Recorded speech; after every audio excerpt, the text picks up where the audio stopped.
Hello Dota fans and welcome to Breakdown. I'm your host Bonsai and today we'll be taking a look at Vici Gaming. The rebirth is officially over.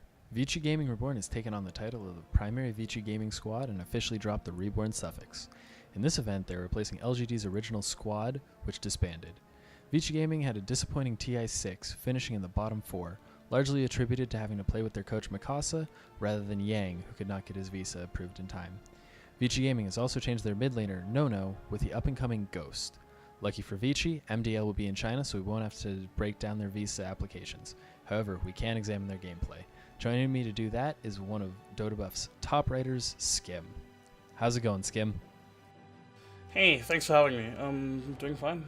Looking forward to Vici Gaming compete at MDL. I mean, as you mentioned, this team is, it's still at the top of China, to be honest. Obviously, they had a bit of issues going into TI because of the visa thing, but before that, they were pretty much one of the top teams, and now they're basically unchanged. They only swapped out their mid laner, so I expect a lot of things from Vici Gaming.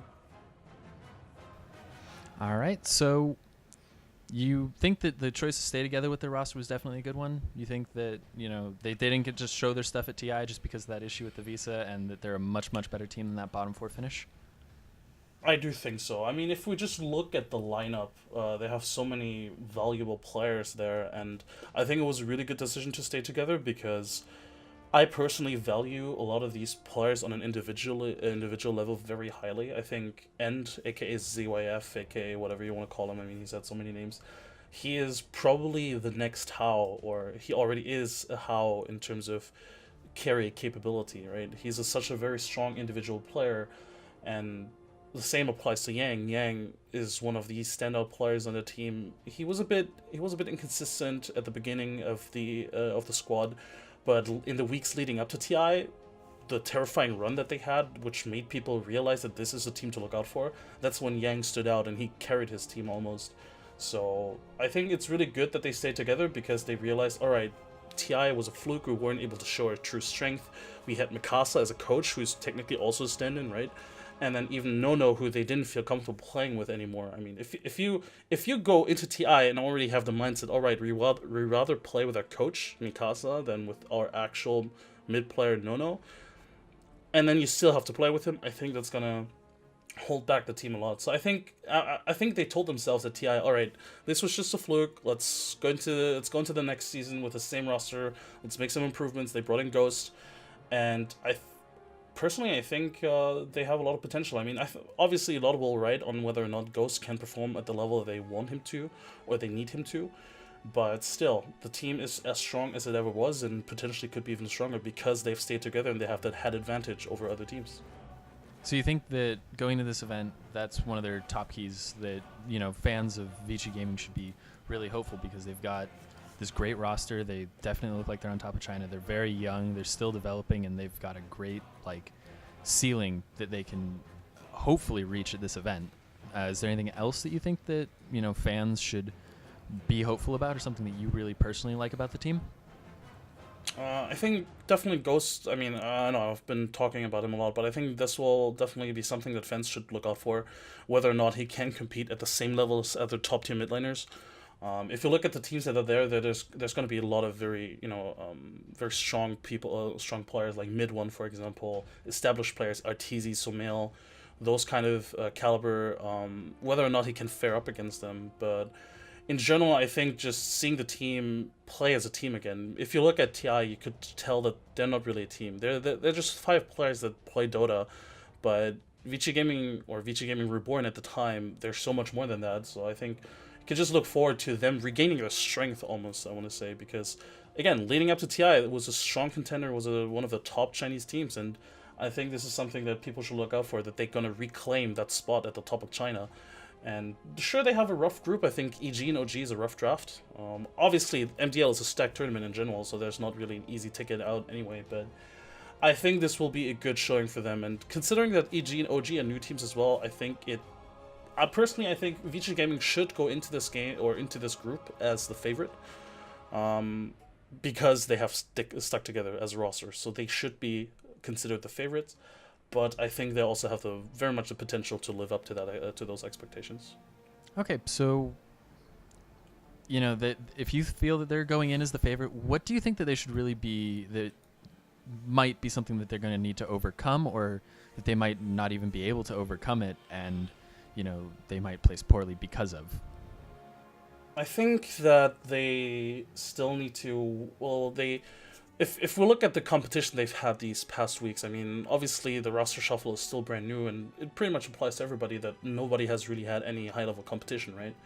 But I think as a team, they need to make sure that they don't fall back into old patterns, something that they've displayed at TI or even before TI, something like just because they are a team that hasn't changed the roster too much, they are easier to scout out, right? They're easier to prepare for. If you're EG or if you're any team really, and you want to prepare for Vici Gaming Reborn or Vici Gaming now, you can just look at past games and you can study them much easier than you could study, say, OG right now, because OG doesn't have or didn't have any officials yet. So for Vici Gaming to succeed at MDL, I think they need to improve their playstyle and change up their playstyle as well, change up their drafting as well. I think if you look at Vici Gaming, I think that a lot of their drafting is, I wouldn't say predictable by any means, because they are, of course, very flexible. But I think if you look at their drafts, I think you can see a pattern that they definitely want a certain type of hero for a certain type of player, and they rarely go out of their comfort zone, in my opinion. If you look at Yang, he often plays those types of like initiators, like team fight heroes, or just generally an offlaner that he plays that one style of offlaner that's very strong, obviously, like the Void, the Darkseer, the Batrider. He plays those heroes well, obviously, but it's just those heroes after all, right?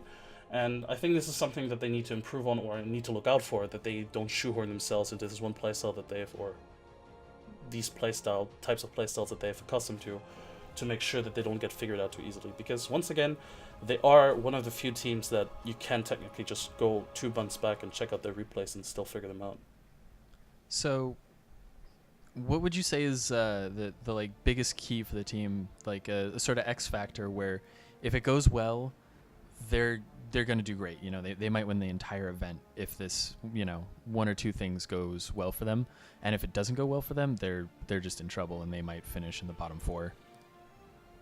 It is probably going to once again come back to Ghost, how he is going to be integrated into the team, how he's able to deal with the pressure, and how the team as a whole is able to make him feel comfortable and allow him to play without feeling the pressure. And at the same time also making sure that Yang can reach his potential again. Because I mentioned it earlier, right? He had a phase where he was really inconsistent and in fact was even bad. Then he had a phase where he was really strong. So they need to make sure that he is enabled, that he is that Yang that led them to TI. And at the end of the day, I think if Yang and End or ZYF have a good time, and if you make sure that FY is on top of his drafting game, which there again, he's also been really inconsistent in terms of drafting. That's been a big issue in the past as well. If you solve those issues, I think Vici Gaming has all the tools they need to succeed. But if it crumbles in the drafting already, as I mentioned earlier, like there's certain patterns where I think it's easier to figure them out in terms of drafting than other teams. If they fall into that pit hole again, I think that could spell doom for them against any team, really. All right. Is there anything else you want to cover? Something that we might have missed so far? Or you think that just about hits it? I think that just about hits it.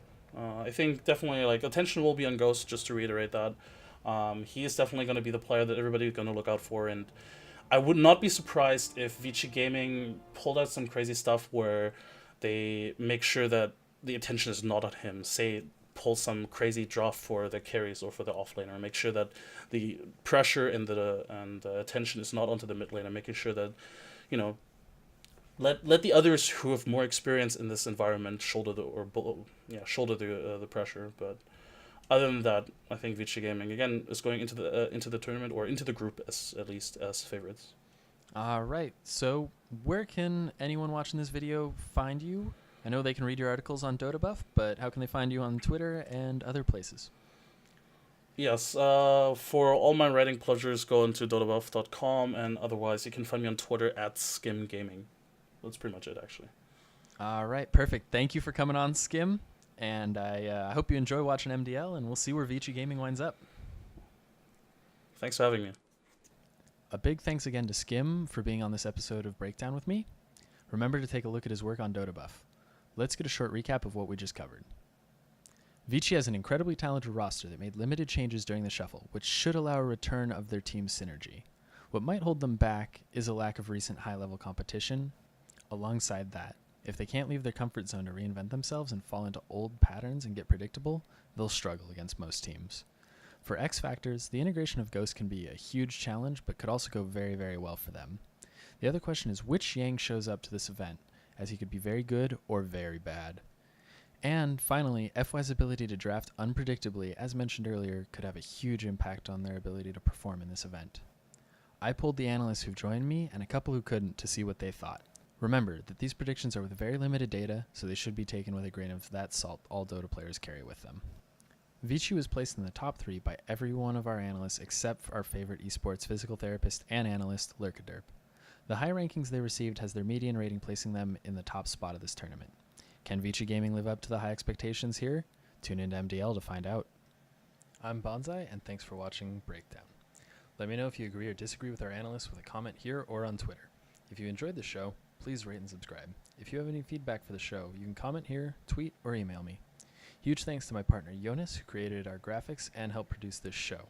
You can find his social media here as well. Thanks again for watching, and see you next time.